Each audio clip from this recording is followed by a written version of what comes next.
I love encouraging teachers to play with media.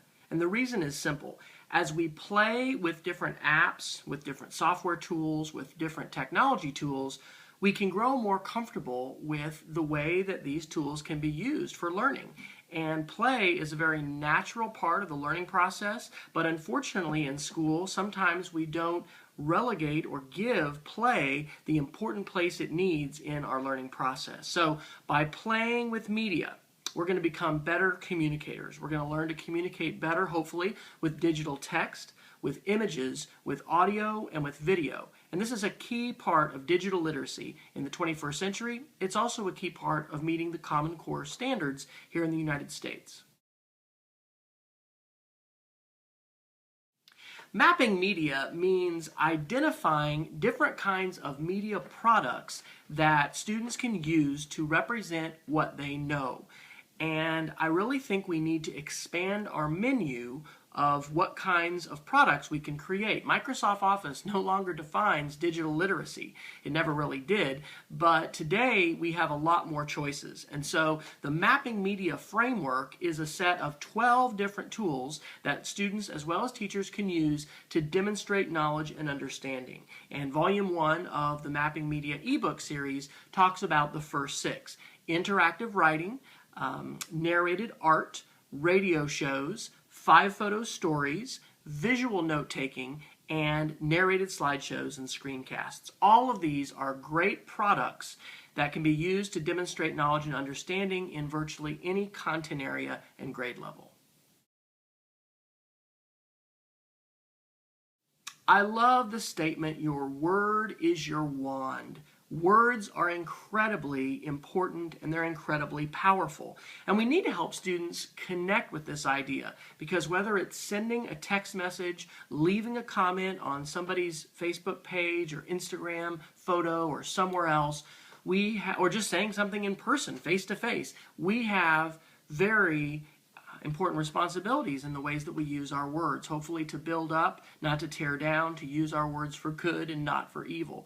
So we need to help students connect with this, and we need to have sandboxes online where we can be interacting as teachers and students using words and using media. And that's why an interactive writing space, a website like a kid blog or an edublog, is really part of the foundation of your learning environment for students. And every classroom, whether we're talking kindergarten all the way up to 12th grade or university level, needs to have that kind of interactive writing space where we can be utilizing words and in constant conversation about a variety of different issues that come up with digital citizenship and digital literacy.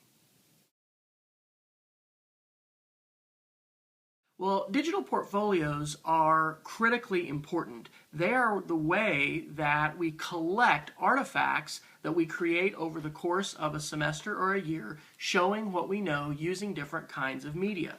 I really like what Matt Hardy, one of the co-founders of the website KidBlog, says about the idea of a kid blog being glue that holds together the pieces. We need to be creating different kinds of media artifacts throughout the year. Sometimes video, sometimes narrated slideshow, maybe a puppet show, maybe a radio show, maybe visual notes. All kinds of products, but where do those things get tied together? Well, that's the digital portfolio. And we need that digital portfolio because when we use digital text and images and audio and video, we can have a much clearer window, a bigger window into the mind of the learner, what that student knows, what they understand, and what they can do.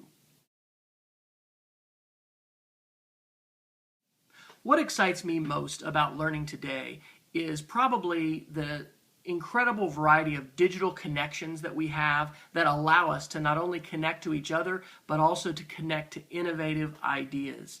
If we want to get better, we've got to hang out with folks who are doing whatever it is we want to do better than we are. And there are so many innovative teachers around the world today. And so using social media platforms like Twitter, being able to not only connect to folks and read what they've written, but see what they've done on video, being able to connect live to people perhaps through a Google Hangout or through a Skype connection, being able to be open and I guess tap into this river of amazing content and ideas that teachers are sharing is really, really phenomenal.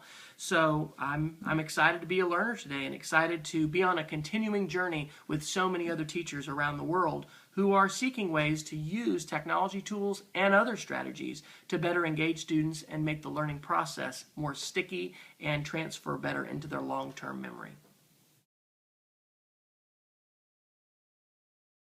The Mapping Media to the Common Core framework is a public website that anyone can access and utilize.